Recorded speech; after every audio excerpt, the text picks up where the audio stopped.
Voilà, cap à présent sur le deuxième sujet de cette matinée. Je vous le disais à l'instant, le pouvoir zimbabwéen et son opposition toujours à couteau tiré.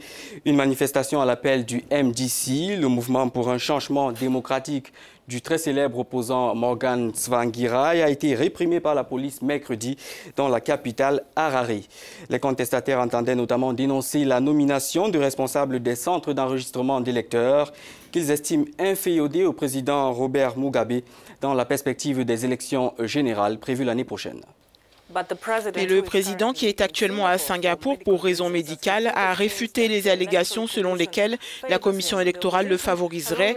L'opposition a toujours accusé le président Mugabe, au pouvoir depuis 1980, d'interférer avec le travail de la commission électorale indépendante et de manipuler les élections. Un peu plus tôt cette année, il a fallu l'appel de la rue pour que la commission soit dissoute. La police du pays s'est justifiée d'avoir dispersé le rassemblement d'hier en affirmant que la manifestation n'avait pas été autorisée, comme l'exige la loi. Des sources indiquent qu'une centaine de personnes ont été arrêtées et 25 autres blessées après les troubles d'hier. Nous sommes maintenant rejoints par Douglas Monzora pour essayer de comprendre ces récentes manifestations. Il est le secrétaire général du MDC qui a organisé les rassemblements d'hier. Merci beaucoup de nous rejoindre dans le Morning Call. Si nous avons bien compris, vous protestez contre ce que vous dites être un projet de la commission électorale de truquer les prochaines élections. Nous sommes dans un processus de négociation de la mise en place de réformes parce qu'au cours des années précédentes, les élections ont été émaillées de fraudes, de violences, etc. Donc nous nous battons pour qu'il y ait des réformes électorales en vue des élections de l'année prochaine. Nous avons déjà un nouveau système d'enregistrement pour le vote, un système d'enregistrement biométrique. C'est la première fois qu'il sera mis en pratique au Zimbabwe, mais il y a encore un certain nombre de manquements pour lesquels nous ne sommes pas satisfaits. C'est pour cela que nous avons manifesté aujourd'hui. Premièrement, les gens ne sont pas heureux que la commission électorale zimbabwéenne ne permette pas à la diaspora de voter. Il y a aussi la problématique du lieu de résidence. Ils veulent des justificatifs de domicile, donc en gros, les gens doivent donner leur adresse à travers des courriers de leurs bailleurs ou des chefs traditionnels. Et malheureusement, certains ne pourront pas s'acquitter de cette obligation. Et bien évidemment, ceux qui n'ont pas de domicile fixe seront écartés de fait de ces élections. Ce sont donc des mesures discriminatoires.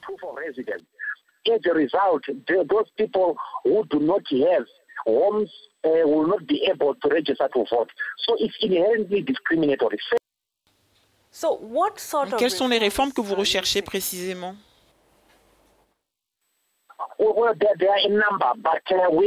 Il y a un certain nombre de réformes, mais nous nous intéressons à des réformes assez basiques, notamment sur le secret du vote et la sécurité des votes et des électeurs.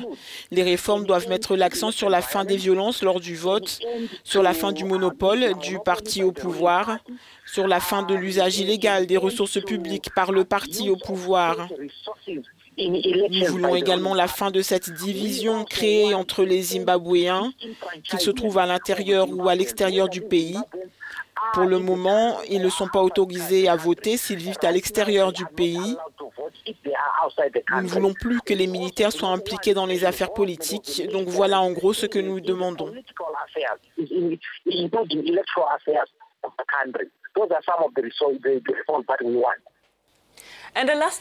dernière question. Vos mois de protestation semblent tomber dans l'oreille d'un sourd. Avez-vous l'intention de continuer? Oui, nous allons continuer avec les manifestations. C'est une méthode que nous allons appliquer jusqu'au bout, jusqu'à obtenir des résultats. Mais nous sommes aussi engagés dans un dialogue avec la commission électorale et hier, bien avant de nous être déployés dans la rue, nous étions en discussion avec la commission électorale. Donc nous allons demeurer sur cette logique de dialogue et manifestation, entre autres. La question zimbabwéenne est un débat assez extraordinaire et nous exhortons la communauté internationale à s'emparer de cette question pour s'assurer qu'il y ait une élection libre et équitable au Zimbabwe. Le président Mugabe a 93 ans, il en aura 94 l'année prochaine et il veut briguer un nouveau mandat de 5 ans. C'est inadmissible. Nous voulons donc que la communauté internationale, plus précisément la communauté africaine, puisse intervenir, non pas pour supporter l'opposition, mais pour assurer, comme je le disais, qu'une élection crédible et équitable au Zimbabwe, pour que le peuple choisisse librement le dirigeant qu'il désire. That there is a free and fair election in Zimbabwe and that the Zimbabwean people choose a leader that they want.